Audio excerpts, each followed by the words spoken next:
Bien, ya estamos con Juan José Aranguren, presidente de Shell. Gracias por venir, Aranguren. Y con Alfonso Pratgay, expresidente del Banco Central. Quiero hablar unos minutos con Pratgay y después voy a hablar con Aranguren. Pero le hago una sola pregunta a Aranguren, ¿no? Todos los economistas nos preguntamos si efectivamente va a haber dólares a partir de diciembre, dónde van a venir esos dólares y demás. ¿El déficit energético está en camino de solucionarse o va a seguir siendo un gran gastadero de dólares para la Argentina? Bueno, tenemos necesidad de solucionarlo, caso contrario no vamos a tener futuro o una economía sostenible en el tiempo. Hoy el déficit energético es la causa del cepo, la causa de los problemas que tenemos, pero al mismo tiempo es también la oportunidad para resolver esos problemas a partir de los dólares que puede generar la inversión que se necesita para reducir la factura de importación. O sea que es problema, pero también es una potencial solución. ¿Y usted cree que a partir de los cambios que hizo el gobierno con la estatización de YPF, con Galucho en YPF, dejemos de lado todo lo que se conoce para atrás, que ya es una historia remañida, todos saben de lo que ha sido el desastre, el manejo de la política energética, lo que ha pasado con Repsol, con el grupo argentino que ingresó con la anuencia de los Kirchner, pero hoy más o menos está encaminado para poder achicar ese déficit o se siguen acumulando problemas? No estamos. Hoy tenemos, la ventaja que tenemos hoy es que ese déficit es menor porque bajaron los precios en el mercado internacional, por lo tanto tenemos que pagar menos por la importación, pero seguimos aumentando el consumo de energía principalmente porque no tenemos noción de cuál es su costo. Es decir, hoy por hoy no hay una política de ahorro de energía como tendría que haber en cualquier país que tiene el nivel de consumo de costo que tenemos nosotros y que estamos importando el 12% de la energía primaria.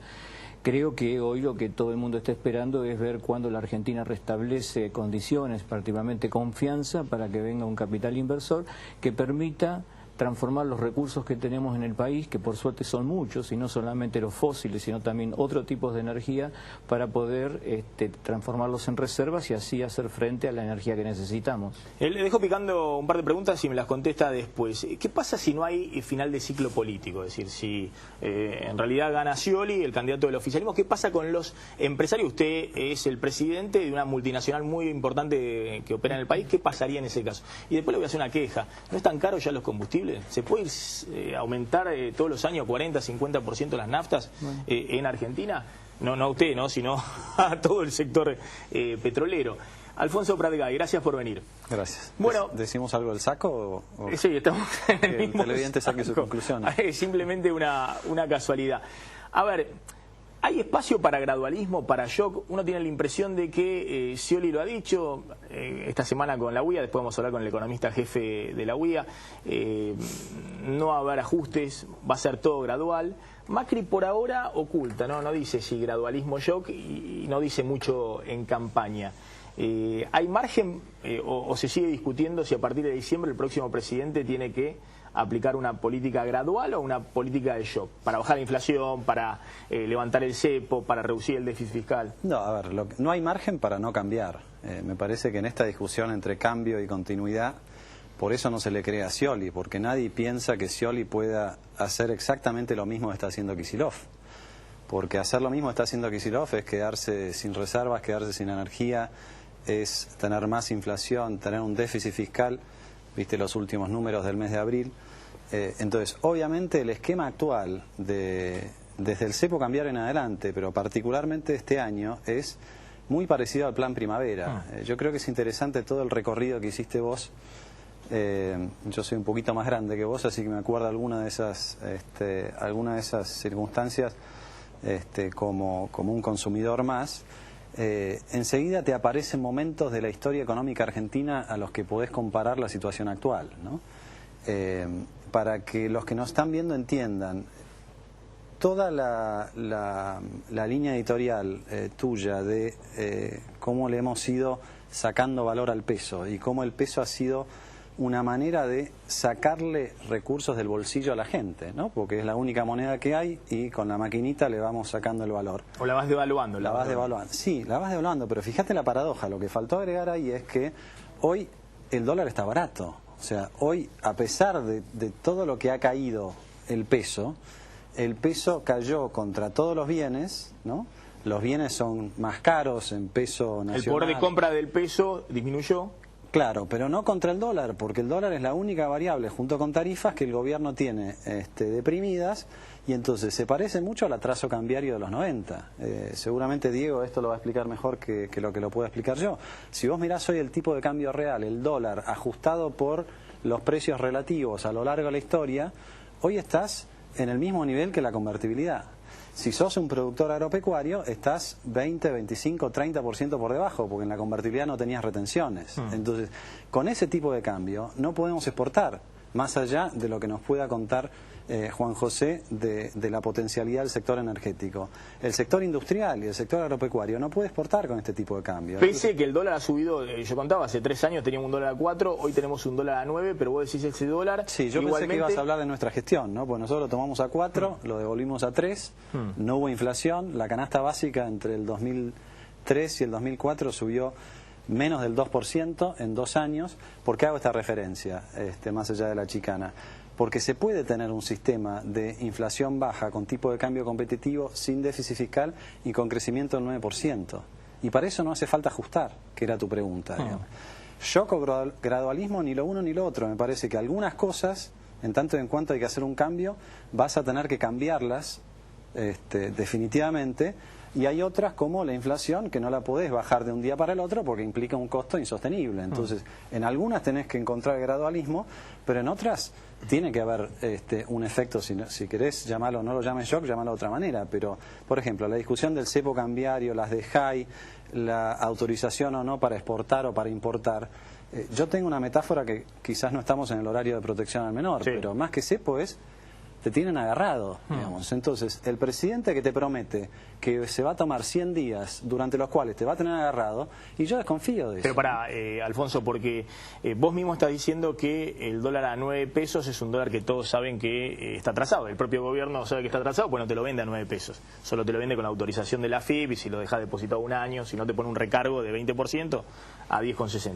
Ahora, ponele que el gobierno va a aguantar, porque es la idea, es el plan, hasta diciembre el dólar a 9 pesos o 9,50. Es irrelevante ese dólar, Maxi, ya sé lo que me vas a preguntar. Está bien, entonces, pero vos me estás diciendo no podés ir levantando el cepo lentamente, darte 100 días, 1 año para levantar el cepo.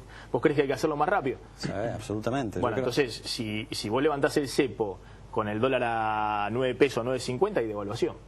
Ya hay devaluación.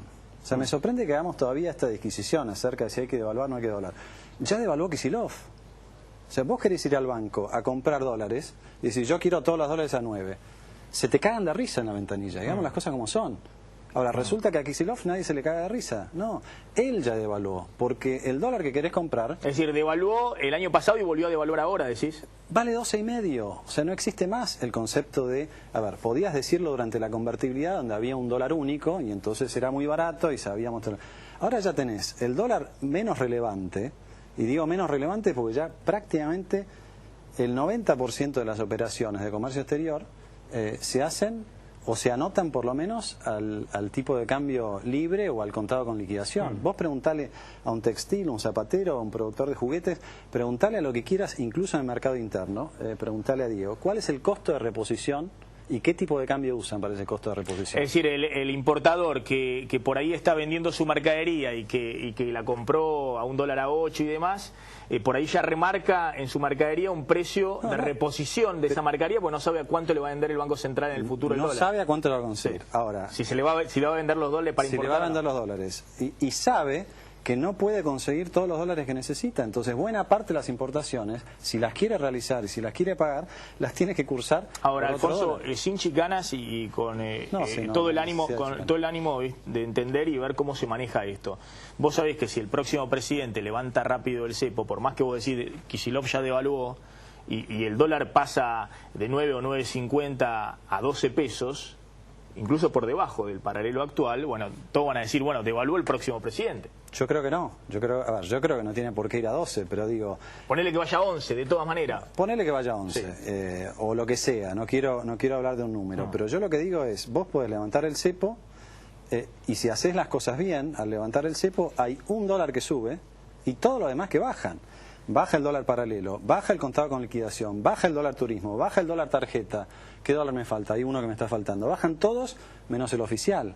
¿Cuál es el que importa realmente para el funcionamiento de la economía y como termómetro, si querés, de la gente? Seguro que no es el No oficial. habría que conseguir, antes de levantar el cepo, esta es una cuestión que están planteando también en los equipos económicos, no habría que atar un paquete de financiamiento grande, decir, bueno, negociamos con los buitres. Podemos hablar de la discusión que se dio esta semana entre Miguel Bain, el economista de Scioli, y el propio Scioli, que salió a desmentirlo. Bain diciendo lo que dicen todos los economistas: en algún momento hay que remover el escollo de los buitres para conseguir financiamiento barato, dólares baratos. Pero no habría que conseguir esos dólares baratos antes que levantar el cepo, porque si no está el gran miedo, ¿no? El gran temor es, bueno, levantás el cepo y todos te vienen a demandar los dólares y no están los dólares en el Banco Central. Bueno, pero vos mencionaste el gran miedo. Sí. Bueno, el gran miedo, si el que levanta el cepo es Kicillof y si el que está a cargo es toda la gente de Kicillof, y si fuera gente de la Cámpora o el propio Scioli. Claro, si los que vienen son los mismos y te dicen que no hay nada para cambiar y de un día para el otro te levantan el cepo, obviamente que entras en pánico. Ahora, si el que gana es el que viene proponiendo el cambio y genera la confianza suficiente como para que tanto los actores de adentro como de afuera crean que viene algo diferente, entonces yo creo que desaparece el miedo. La pregunta que vos haces, ¿habría que atar o no antes una línea de financiamiento? Depende de la confianza que vos generes siendo el próximo gobierno. Y depende de la confianza en vos mismo que tengas como próximo gobierno. ¿Vos crees que cuando Macri dijo levanto el cepo inmediatamente o el otro día no fue algo descabellado, digamos? A mí me pareció que estuvo muy bien. Me pareció, Porque después, en medio de la campaña, viste, todos se tiran la piedra y esconden la mano. Yo aclaro esto, yo no hablé de este tema ni de muchos otros temas con Macri, pero creo que hizo bien en marcar esa cancha, porque el que se presenta como candidato del cambio no puede... A ver, y lo digo también del punto de vista de los economistas. El 98% de los economistas dicen, no, el cepo no se puede levantar en la primera semana. Es un culto a Kicillof. Ahora, resulta que la solución es el cepo. No, el problema es el cepo. El problema lo tenés porque no tenés confianza. Ahora, si viene un nuevo gobierno con confianza, no hace falta el cepo. Yo me acuerdo, Maxi, no es para hacer autobombo, pero cuando miraba tus cuadros, yo cuando fui a defender mi pliego en el Senado, estoy hablando de fines del 2002, hubo una senadora que me preguntó cuál es el tipo de cambio de equilibrio. En ese momento estábamos en 360 más o menos. La pregunta que un banquero central nunca tiene que contestar, nunca tenés que dar un número. Bueno, yo dije 280. Porque entendía que de algún lado me tenía que agarrar para ganar credibilidad. A los 5 meses estuve en 280.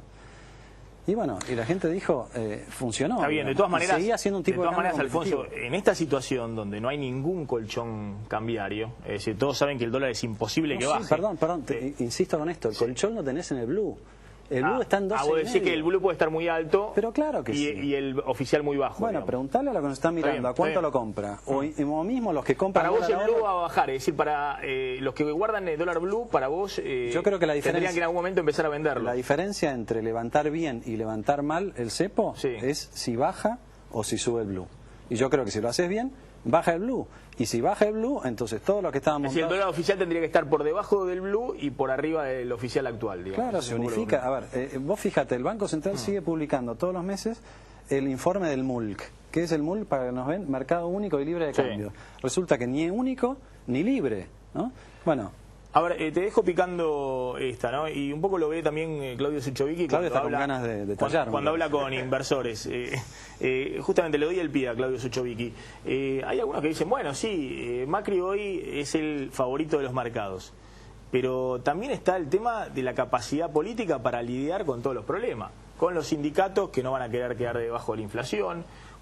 Yo creo que lo mismo, aunque vos subas el dólar de 9 a 11, hay un arrastre sobre precios. Mirá lo que le pasó a Kicillof el año pasado, subió el dólar 20% y tuvo 13 puntos más de inflación. Pará, Maxi, perdón un segundo. Subió el oficial un 20%.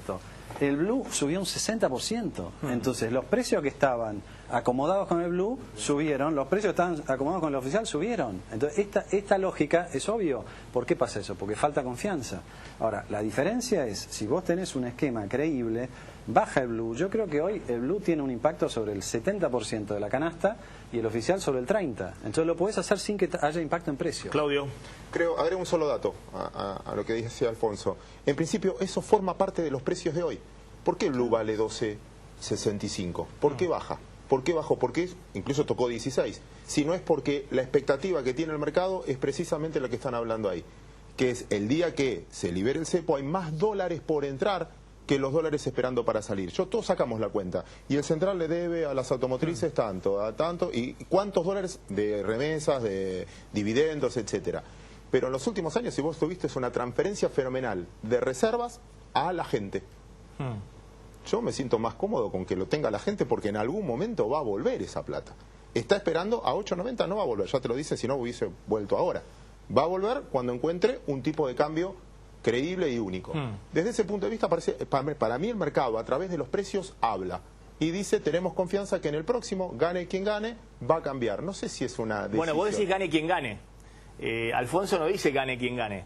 Alfonso dice que hay una expectativa sobre Macri que no está puesta en Scioli. Ahora vos fíjate Scioli, porque los empresarios esta semana de la UIA, hubo un empresario, Juan Carlos Saco, que dice, más o menos, no hay grande diferencia, los dos van a tratar de normalizar la economía. Saben que no hay margen, tienen que bajar la inflación, levantar el cepo, achicar el déficit fiscal, más o menos normalizar la economía. Y miren lo que respondió Scioli. También dijo que entre Macri y yo no había diferencia, hay profunda diferencia.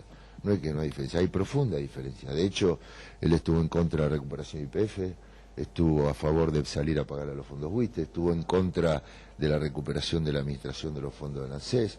Cuando uno puede ver las posiciones que han tomado públicamente en cada uno de estos debates, que fue lo que permitió que hoy la Argentina sea un país desendeudado de lo social, de lo económico, que sea una Argentina que hoy tiene políticas sociales vanguardias, que a este momento ya nadie discute, como dijo la presidenta ayer con el caso de la asignación universal por hijo. Así que las diferencias son claras, son profundas y son lo que se perfila de cara al futuro.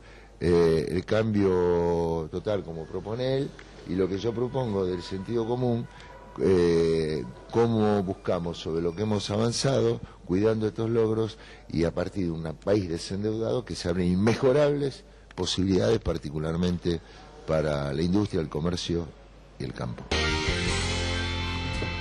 Bueno, ahí estaba Scioli. Scioli trata de diferenciarse de Macri. ¿Podés traducirlo eso para mí o no? Bueno, trata de diferenciarse. No dijo nada. A ver, digamos las cosas como son, no dijo nada. Scioli va a la UIA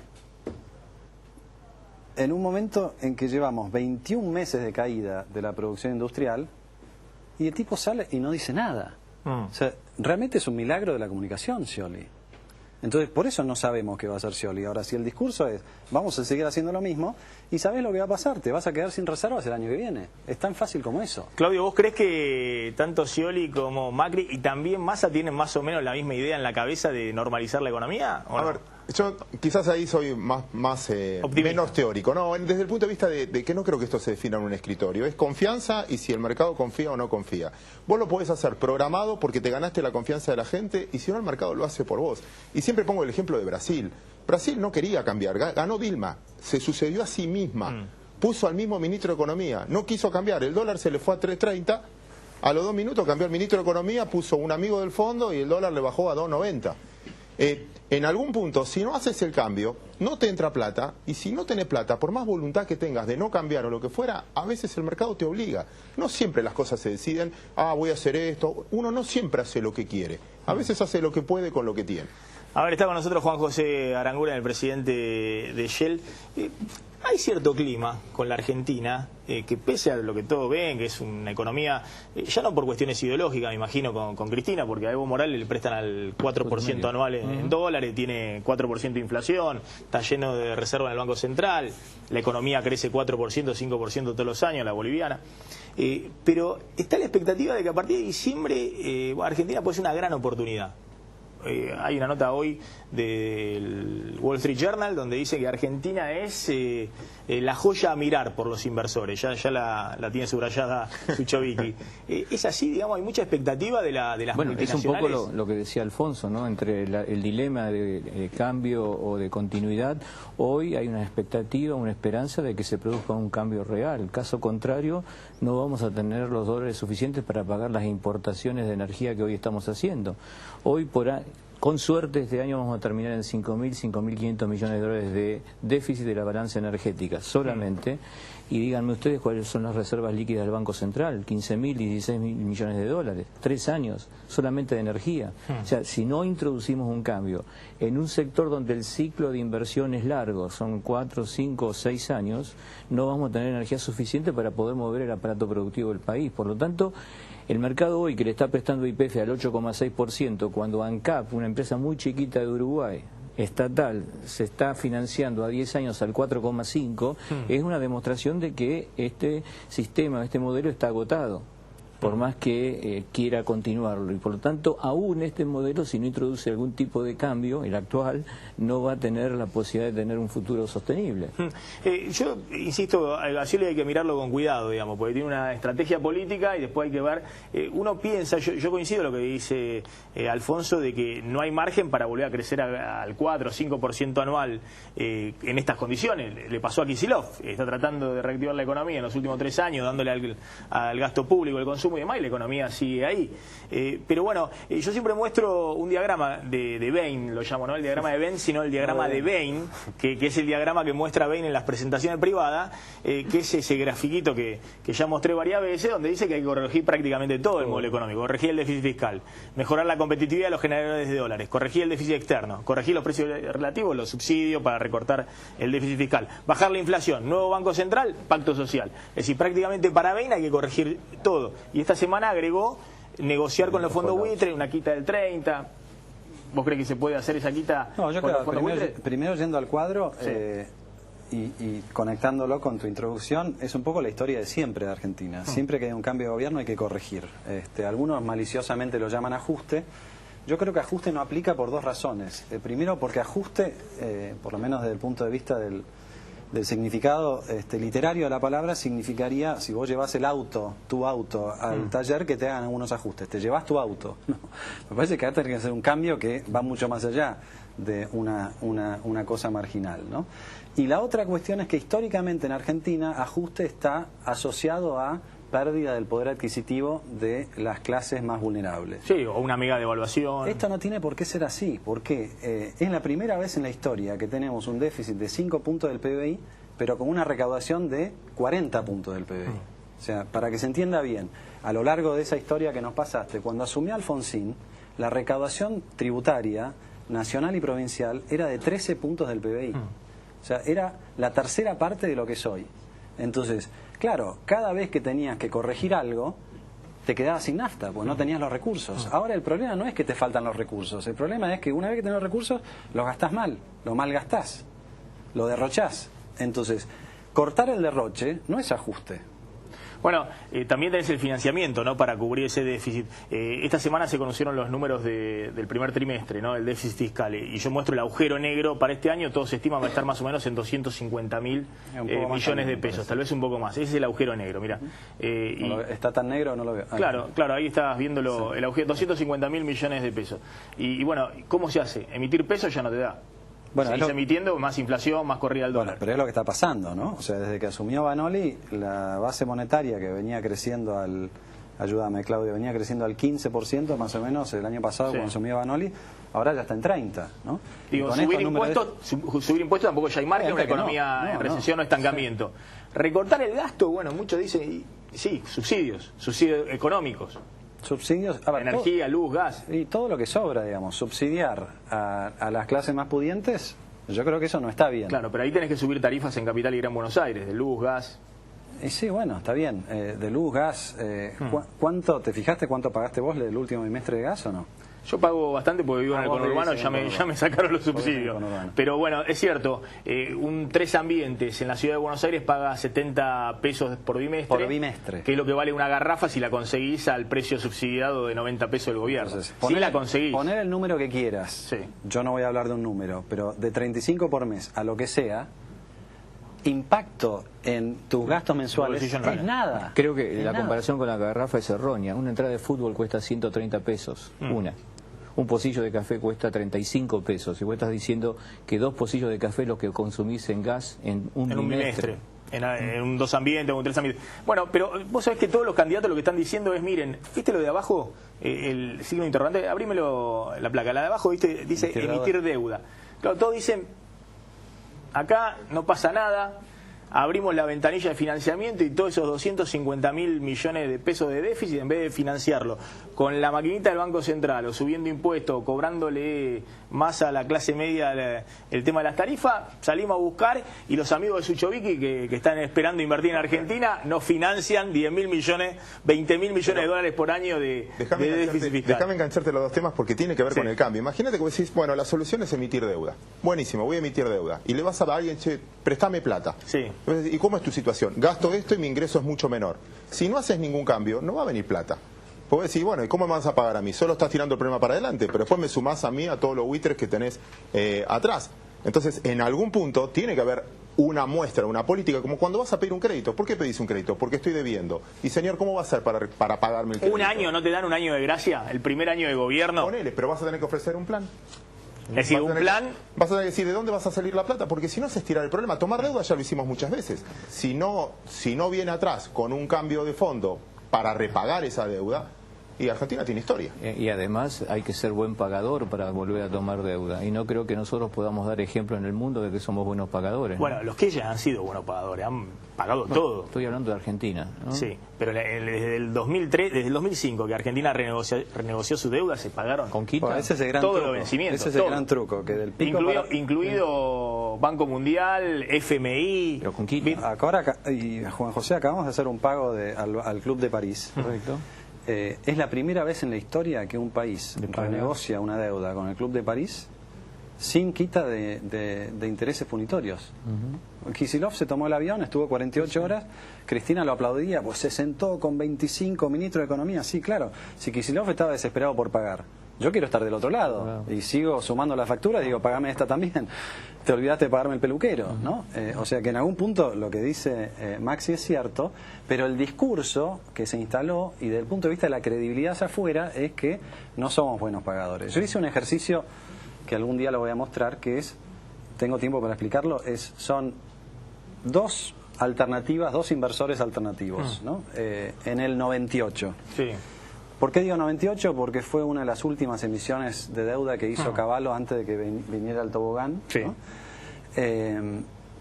Global 2003 de Argentina, que se emitió en agosto, septiembre del 98, después de la devaluación de Rusia, ¿no? Entonces hago el siguiente ejemplo, digo, hay dos inversores, hay uno que se puso, ahora estamos hablando del superclásico, hay uno que se puso la camiseta de Estados Unidos y se compró un bono de 5 años al Tesoro de Estados Unidos, y otro que contra viento y marea creyó en Argentina, ¿no? Compró el Global 2003, le pagaba una tasa mucho más alta, sabía que con esa tasa le compensaban por el riesgo. Haces el recorrido de esa historia, como vos hiciste el recorrido de los billetes, asumís que cada vez que tuvo que decidir este inversor optó por la camiseta, cuando venció un cupón del Tesoro. Compró Tesoro y compró Argentina. Claro, cuando le dijeron tenés que ir a un canje, fue un canje, cuando entró al canje recibió lo que le dieron. Con la quita, sí, la quita. Sí. El cupón del PBI, cobrar el cupón del PBI, comprar el cupón del PBI. Hoy ese inversor americano tiene $166 por cada 100 que invirtió. Decime cuántos tiene el inversor argentino. ¿Alguien quiere adivinar? No. Para mí más. Bastante, en todos los casos, bastante más. Bastante más. 260. Si ese inversor en algún momento dijo, no, yo me cambio de juego, ya me harté de Argentina, le hago un juicio a Argentina, ganó el juicio gracias a Griesa, ¿cuánto tiene por cobrar? ¿Cuánto tiene? Casi 600 por 600. cada 100. Bueno, lo cual muestra que es un delirio. Para los acreedores financieros Argentina ha sido un gran negocio. Claro que sí. Bueno, para los que tienen espalda para aguantar y para lo que... No solo eso, sino que el costo de no hacer nada. Vos preguntabas lo que dijo Bain de negociar con los buitres. Yo solamente digo esto, porque es bastante compleja la situación. Hoy Griesa te cobra una tasa que es 6-7 puntos más alta que la tasa que consigue Argentina en el mercado. Explícame cuál es la lógica financiera de esa, porque no entiendo, digamos. Perder tiempo es perder plata. A ver, le pregunto a Aranguren, ¿qué pasa con los precios de las naftas, con los precios de los combustibles? El año pasado aumentaron, no sé si entre 40 y 50%. Este año me parece que van a ir más en línea con la inflación, ¿no? Porque el dólar está fijo. En realidad esa es ¿por qué aumentaron los combustibles el año pasado? Por la suba del dólar. Con el dólar. El principal insumo para los combustibles es el petróleo crudo, y el contrario a lo que dice el ministro de Planeamiento todos los años, desde el 1 de enero de 1991 hasta la fecha, que se desreguló el mercado petrolero, la moneda por la cual se comercializa el petróleo crudo en la Argentina es el dólar. O sea, en los últimos 12 años de la administración Kirchner nadie hizo nada, no es que yo lo quiera, pero por el discurso para especificar el precio del petróleo crudo en la Argentina. Por lo tanto, como el año pasado, la política fue de que el dólar recuperara el camino trazado que tenía contra la inflación, se aumentó un 40% contra una devaluación del 35%. Este año la política, para no hacer olas durante el año electoral, es tener una devaluación del orden del 15%, que cuando uno considera que al principio de año se bajaron los precios 5% para moderadamente acompañar el mercado internacional, vamos a estar aumentando los combustibles a fin de año, si todo sigue igual, un 10% aproximadamente. 10% nada más este año. Lo que sea el tipo de cambio, lo que el tipo de cambio lleve... Bueno, entonces ahí pongo un argumento más. Todos dicen, bueno, Barros, se levanta el cepo, el dólar puede ir de 9 a 11 y demás. Bueno, hay un precio que seguro va a aumentar, entonces, el de los combustibles. No necesariamente, porque hoy en la Argentina no podemos importar combustibles porque no tenemos dólares. Si pudiéramos importar combustibles lo estaríamos consiguiendo 30% más barato que el precio en el mercado interno, porque en Argentina se remunera el petróleo crudo a $77 el barril cuando el mercado internacional está en 60. Por lo tanto, hoy estamos en una coyuntura ideal desde el punto de vista del sector combustibles particularmente, porque podemos acoplarnos a los precios internacionales con o sin devaluación. Porque son más bajos que los precios internos. Son más bajos que los internos. Exactamente. Interesante. Le voy a preguntar en un ratito, Aranguren, ¿qué pasó con Moreno? ¿Cuál fue su experiencia? Desde que Kirchner dijo no le compren una sola lata de aceite a Shell hasta el día de hoy. Se está yendo de Shell, ¿no?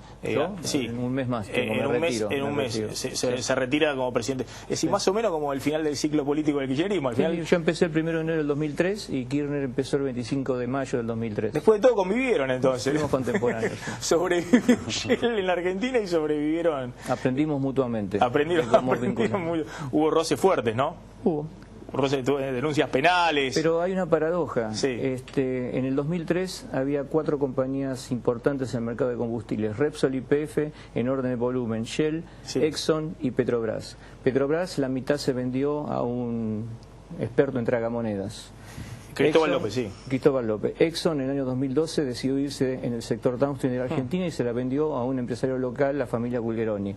Repsol y YPF sabemos qué fue lo que pasó. Pasó por un experto en mercados regulados al cual se le era la empresa favorita que estaba en todos los actos. Y se estatizó el 51%. La única que desde entonces sigue teniendo los mismos accionistas y la preferencia del mercado, el año pasado cumplimos 100 años en el país, es Shell.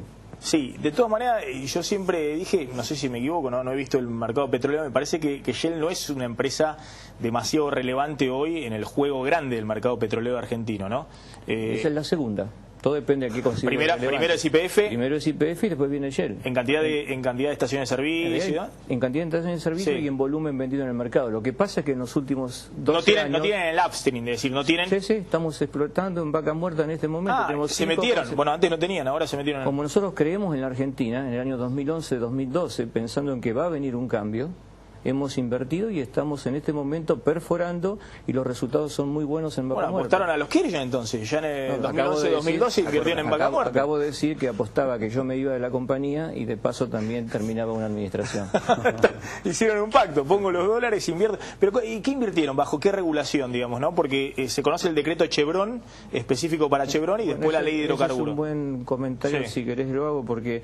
Es notable que estamos hablando de qué se necesita hacer para que la inversión venga a la Argentina y hasta ahora no venía la inversión. El día anterior a que se firme el acuerdo entre Chevron e YPF, el Gobierno Nacional emite en el Boletín Oficial un decreto, el 929, por el cual le permite a cualquiera que invierte por encima de $1.000 millones frescos traídos de afuera, al cabo del 5º año poder exportar el 20% sin pagar retenciones y dejando el 20% en el exterior. Algo muy favorable para... Y en la ley de hidrocarburos el año pasado bajó esos límites de 1.000 a 250 millones de dólares y en lugar de 5 años a 3 años, porque es la única forma en que alguien va a invertir a la Argentina si luego tiene la oportunidad de recuperar mínimamente lo que trajo.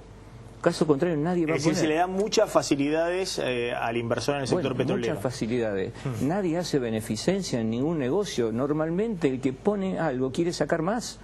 Está bien, pero muchos dicen si esta economía estuviese más normalizada no habría que darle tantas facilidades a medida del sector petrolero. Justamente como no está normalizada, esta misma administración tuvo que dar medidas o promociones para que pueda venir la inversión. Yo llamé a eso el plan entregamos todo. Ese es el costo de la tasa. Entregamos todo para que vengan los dólares, porque estamos desesperados por los dólares.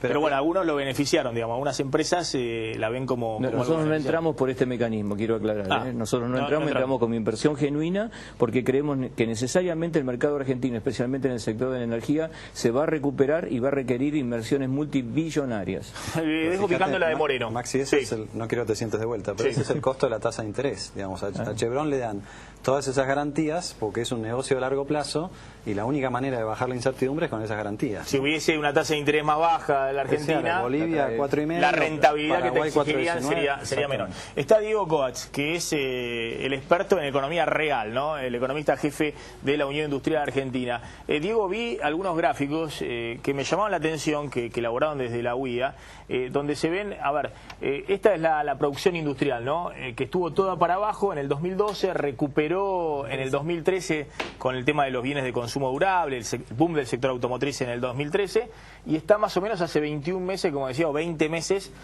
toda para abajo, ¿no? Y este es el de producción industrial, pero después otros gráficos que uno puede ver, sean horas ocupadas, sean cantidad de empleo. Este por ejemplo, es evolución de la actividad industrial. Las barritas... con esa industria automotriz. Claro, las barritas rojas es el total, todo para abajo en los últimos 20 meses. Si uno saca el sector automotriz, bueno, ahí está más peleada la cosa, ¿no? No es tan profunda la recesión en la industria, son las barritas azules. Lo que pasa es que, bueno, no se puede hacer el índice desautado. Cavallo lo trató de hacer en algún momento, que también le daba mal el sector automotriz y sacaba el desautado. Y también me sorprendió, bueno, el dato de el tema de las horas, ¿no? Esto, miren las horas, los obreros y las horas ocupadas en la industria, ¿no? Estos son datos de INDEC, ¿no? Estos datos de INDEC. El último año, caída en 2014, 2% de caída del empleo en la industria y menos 3% recorte de horas extras. En el 2013 cero, estábamos prácticamente sin creación de empleo y cero recorte. Y en el 2012 apenas 1% de creación de empleo y recorte de horas extras. Es decir, la industria viene pasando mal en los últimos tiempos. A ver, para dar un domingo cuota de optimismo. Sí, a ver. Si pongo los datos hasta el 2011, todo me da muy para arriba. Sacando el año 2009... Hasta el 2011, 2011 muy industrial, uno de los motores de crecimiento. 2011, China, Corea del Sur, Vietnam... Quinto estaba Argentina entre los 35 países más industriales del mundo. La pregunta es por qué pasamos de un periodo de crecimiento tan alto a un periodo de estancamiento como el actual.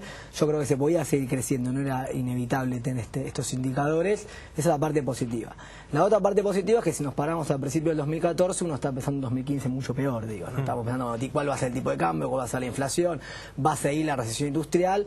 Este año sigue. La realidad va a estar empatada, sí, un medio punto de caída con un nivel de empleo más estable. Eso también es positivo porque finalmente estamos transitando un año de elecciones con una economía con sus problemas, pero que no profundiza su recesión y no eleva su nivel de inflación, sino que lo reduce. Pero eso es a costa de que es una economía estancada. Digo, uno habla de estancada en los últimos ya 2 años. 3, 4 años. Yo diría, a ver, el 2014 una recesión importante, 2015 un empate, digo, ¿no? Dejó de caer la economía en general, la industria va a caer un poquitito. ¿Y por qué no crecemos? Bueno, antes se habló bastante. Pero estamos en una industria que crecía en el 2011, 2010, anteriormente. 2010-2011 creció increíblemente 16%, ¿no? La pregunta es ¿por qué no crecemos? Al 8% anual crecía. ¿Y por qué no crecemos? Porque no hay dólares. Digo, es una diferencia con Brasil, ¿no? Brasil no crece porque no quiere, tiene 400.000 millones de dólares el Banco Central, la Argentina tiene 30.000, 35.000, bueno, 34.000 creativamente, 15.000 un poco más reales, con deuda de importadores, y si se pone en movimiento en la economía, ¿el problema cuál es? Que el 80% de lo que importamos no se produce localmente.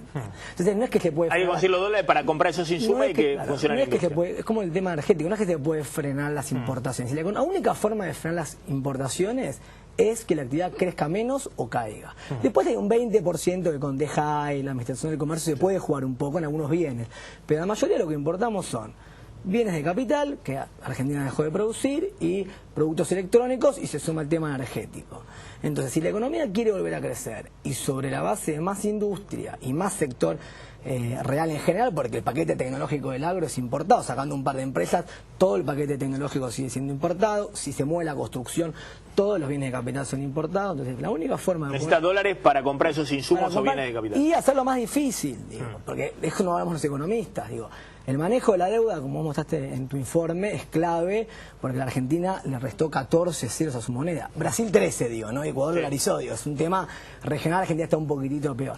La pregunta es, si vamos a tomar financiamiento externo, primero hay que hacerlo bien, digo, no a tasas elevadísimas. Y segundo, hay que pagarlo. Y para pagarlo es política productiva. Para pagarlo hay que exportar más e importar mejor. Si no, en 4 años nos van a venir a pedir las cuentas donde están los de las divisas genuinas. Está bien lo que vos decís, Ecuador, Chile, Chile, no sé, Uruguay, Perú, Brasil tienen historias similares como las Uruguay argentinas. 13, Brasil 12. Terrible, de devaluaciones. Pero uno se pregunta, ¿y por qué están llenos de dólares en el Banco Central? Y justamente por eso. 4 años. No, pero por eso, porque tienen esas historias, se llenaron de dólares en el Banco Central como hacer su propio FMI propio, local. Cada país se resguardó, dijo, por las dudas. Por la duda que nos venga una corrida. Argentina tiene esas historias y más, y se quedó sin dólares en el Banco Central. En el 2010 había reservas en el Banco Central, no hubo cepo, el gobierno decidió no depreciar fuertemente la moneda en plena crisis internacional, vendió 10.000 millones de dólares, después fue depreciando gradualmente. Digo, no digo que era una gran política económica, pero fue una política que tuvo bastante éxito para enfrentar la crisis. El problema es que la respuesta a los problemas del 2011 fueron... Después del 2011 devaluó la moneda. La pregunta de fondo es cómo exportamos más. Bueno, impresionante esto también, ¿no? Las exportaciones de la industria, hay caída, porque claro, uno piensa solo en la caída, lo único que aumenta son piedras y metales preciosos, que las exportaciones de oro. Sí, esto es exportaciones de oro, exactamente. Lo único que aumenta en el 2015. Todo lo demás para abajo, no es solamente el sector automotriz, está todo para abajo. Todas las exportaciones, algunas menores y demás, todo para abajo del sector industrial argentino. Acá juegan dos cosas, ¿no? Problemas específicos a nivel precios relativos, rentabilidad, y Brasil, ¿no? Brasil es 50% de que es nuestro gran socio y comprador. Que anda muy mal y no creo que ande mejor en los próximos años. Te hago una última. Existe la impresión, uno plantea este Scioli versus Macri desde el punto de vista también desde el empresariado, y ahí se da vuelta un poco la taba, ¿no? Una cosa es como ven el mercado financiero, otro como lo ve el empresario real, ¿no? El empresario pyme. Y hay algunos que temen a Macri porque dicen, no vaya a ser que nos fije el tipo de cambio, nos atrase el tipo de cambio y abra la importación para tratar de disciplinar los precios internos y barra con la producción nacional. ¿No existe eso dando vuelta? Yo te voy a poner un tema complicado para los próximos 8 años. De lo que exportamos, con suerte, incluido el agro, 25% depende efectivamente del tipo de cambio. Y lo que importamos, con suerte el 15% depende del tipo de cambio. Así que con tipo de cambio, que es una variable muy importante, no alcanza. Si no se tocan reintegros, retenciones, hace política agroindustrial, política productiva. Hoy Argentina exporta 1.000 millones de dólares de vino por una ley vitivinícola que armó el Instituto del Vino y posicionó el Malbec. No por el tipo de cambio. El tipo de cambio fue importante. Entonces, si esto no se piensa de una manera integral, de nuevo vamos a apelar a las magias cambiarias que sirven un par de años y después volvemos a los problemas estructurales. Diego Kovacs, gracias. A ver, está con nosotros Carlos González Prieto. Carlos, nuestro especialista en campo. ¿Qué pasó con el ranking del trigo? ¿Argentina se fue al descenso directamente? Sí. Con el trigo encima, que es... Estas son las espigas de trigo. Trigo del año pasado. Exactamente. Cosechado en Villegas, en Bunge. Claro. Después va a la molienda. Exactamente. ¿Qué nos pasó? ¿Por qué hablamos de esto? Con esto se hace... Para enseñar a los más chicos, estamos antes de la protección del menor. Con esto se hace la harina y con la harina se hace el pan. Exactamente. Decíamos y Argentina era un gran exportador de trigo. Antes de que apareciera la soja, era la principal exportación de cereales de la Argentina, el trigo, ¿no? Así es. El trigo y maíz. Ahora está la soja, que supera holgadamente las exportaciones de trigo y maíz. Así es, Max. Decíamos, estamos por estos días, o están los productores trigueros empezando a sembrar. El trigo se siembra en junio, julio y se cosecha en diciembre, enero. Esta va a ser la de trigo, la primer cosecha de un nuevo gobierno. Y las bolsas, que estiman lo que se va a sembrar, salieron a decir esta semana que estiman que se va a sembrar un 25% menos de superficie que la campaña anterior. ¿Qué nos pasó en los últimos años, en la década kirchnerista, si querés, con el trigo? En el año 2006, ahí tenemos un gráfico, Argentina estaba cuarta como exportadora mundial de trigo, es decir, un país importante. Cuarto exportador mundial. Exactamente. Bueno, está muy ligado a los argentinos, ¿no? La carne, las chicas lindas, el trigo, el fútbol, el granero del mundo, por ahí. Exportamos todo, sí. Cuando vas a España se acuerdan de la época de Perón, que le mandaban trigo en la guerra, etcétera. Estamos ahora en el 2014 en el puesto número 11, ni siquiera en el top 10 de los países exportadores mundiales de trigo. ¿Qué nos pasó? El gobierno intervino y muchísimo, Maxi. Entonces, claro, bajó la exportación, se pierden mercados y pasamos a tener, hoy por hoy, el trigo más barato del mundo. Lo que vos decís, ya no estamos ni siquiera a mostrar el cuadro ese, no estamos ni siquiera entre los primeros 5 que era el cuadro anterior, 2014, Sí. que ya desaparecimos de ahí, también desaparecimos de los primeros 10. Fíjate que en el ranking de los primeros 10 Argentina no figura. Están Ucrania, que también es un gran, le dicen el granero de Europa del Este, Turquía, Kazajstán, México, pero Argentina no figura en las exportaciones, en el top 10 de las exportaciones de trigo el año pasado. Exactamente, y pasamos a tener hace 2 años el precio del trigo más caro del mundo, llegó a estar $400 porque el gobierno necesitaba dólares y dejó que se exporte y llegaron a octubre con que no había más trigo. No se importó porque era un papelón importar trigo de Uruguay y hoy tenemos el trigo más barato del mundo, $90, $100 cuesta la tonelada y le tenés que pedir por favor a los molinos que te compren el trigo. Mira, es interesante, ¿cuánto se produce? Es muy sencilla la cuenta. 12 millones de toneladas es lo que se produce, lo que se produjo el año pasado. Nos comemos en el mercado interno trigo, fideos, galletitas, harina, torta, en total, 6 millones de toneladas. La parte grande te la comes vos, pero... Sí, bueno, vos también. Bueno, te decía, perdóname. 6 millones nos comemos con Max y varios argentinos. Sí. Y otros 6 millones quedan. Este año dejaron exportar desde el 1 de enero hasta ahora 1.900.000 toneladas. ¿Qué pasa con el resto? Está inundado de trigo. Entonces, los molinos cazan en el zoológico. Imagínate si necesitan. Bueno, esto es muy importante lo que estás contando. Vos estás diciendo el gobierno va regulando. Hay trigo barato en Argentina. Sí. De hecho, algunos están comprando trigo, guardándolo en un silo, para cuando venga el cambio de gobierno hacerse una diferencia. Es más complejo que un bono. A ver, hacé ese cuadro de la composición de este kilito de pan. Y todo esto, Maxi, porque el gobierno dice, no, yo quiero cuidar la mesa de los argentinos, por eso no dejo exportar. Entonces, cuando nos vamos a analizar cuánto es la incidencia del trigo en el kilo de pan, realmente es ridículo. Mira, un kilo de pan cuesta 22 pesos, ¿no? Para hacer un kilo de pan se necesita, gramo más, gramo menos, 1 kilo de harina. Un kilo de harina cuesta 4 pesos. Estamos hablando de costos de un panadero, una bolsa de 50 kilos. 4 pesos. Para hacer 1 kilo de harina necesitas 1 kilo de trigo. El kilo de trigo cuesta 1 peso. O sea que la incidencia del trigo en el precio del pan es de menos del 5%. Hoy es mínimo, es decir, es ínfimo. En estos 22 pesos del kilo de pan hoy, más o menos 22 pesos, vos decís hay solamente 1 peso del costo del trigo. Exactamente. Que es lo que se le paga al productor. Exactamente, es así. Hablaba con un panadero y me decía, yo tenía presupuestado que iba a aumentar el trigo el año pasado, un 25, 30%, de ese presupuesto saqué para el presupuesto que se me desfiguró, que es el de las cargas sociales, el de los salarios. Es, digamos, ridículo tener un mercado cerrado, encima cobrándole retenciones, algo que no dejas exportar, cuando la incidencia del trigo en el precio del pan es prácticamente nula, Max. Carlos, gracias. Le hago la última a Aranguren. ¿Qué pasó con Moreno? ¿Por qué esos tironeos muy fuertes? Bueno, primero, Moreno era un funcionario que prefería manejarse de palabra y no con resoluciones, no con hechos que son legítimos. Por lo tanto, nosotros nos opusimos a eso. Bueno, algunas actitudes de parte de la compañía tratando de respetar el marco de derecho que vivimos en Argentina no le gustaron y por lo tanto tomó acciones que la llevó a la justicia y no hemos tenido ni las multas ni las penas de prisión que solicitó Moreno para el que habla, ningún tipo de... Una de las denuncias era una penal para meterlo preso a usted. No, 54. Fueron 83 multas de 1 millón de pesos cada una y 54 de ellas pedía la pena de prisión entre 6 meses y 4 años por cada una de las multas. Eso ocurrió en el 2007, en febrero del 2000... O sea, poco menos de perpetua pedían para darle perpetua. Puede ser el absurdo. En febrero del 2012, en Cámara, porque en primera instancia fui absuelto y en Cámara también fui absuelto y Moreno no apeló, y de las 83 multas, ya en Corte Suprema, 37 de ellas han sido favorables al resultado de la compañía y el resto la está mandando de vuelta a primera porque han prescripto. No, y aparte una situación, yo no quiero hablar del sector petrolero, porque también hay grandes jugadores, digamos que hoy el gobierno está negociando y ha hecho una ley muy favorable como la ley de hidrocarburos del año pasado, que vamos a ver qué hacen los presidenciales. Los presidenciales dicen, si el kirchnerismo pagó el costo de una ley tan beneficiosa para el sector petrolero no lo vamos a cambiar nosotros, digamos, ya lo pagó el costo. No es beneficiosa para el sector Eso petrolero. dice Federico Sturzenegger, el economista del PRO. Lo dice el presidente de Shell.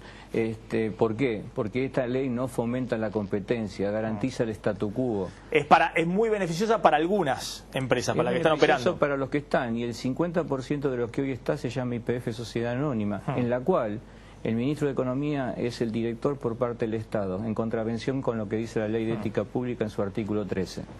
A lo que iba es que Moreno, en los otros sectores, y el caso del trigo es un caso paradigmático, siempre acordó con los grandes.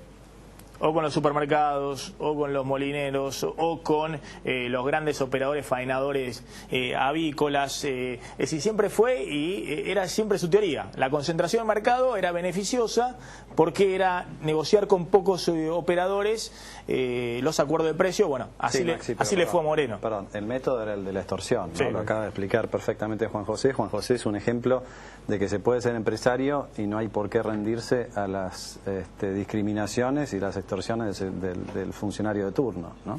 Él lo bancó porque tuvo espaldas y porque tiene valores. Me parece que esa es la Argentina que viene, digamos. No puede ser que el funcionario público sea el que extorsiona transitoriamente para que le vaya bien a su jefe, ¿no? Gracias a los dos. A ver, míralo a Aníbal Fernández, que dice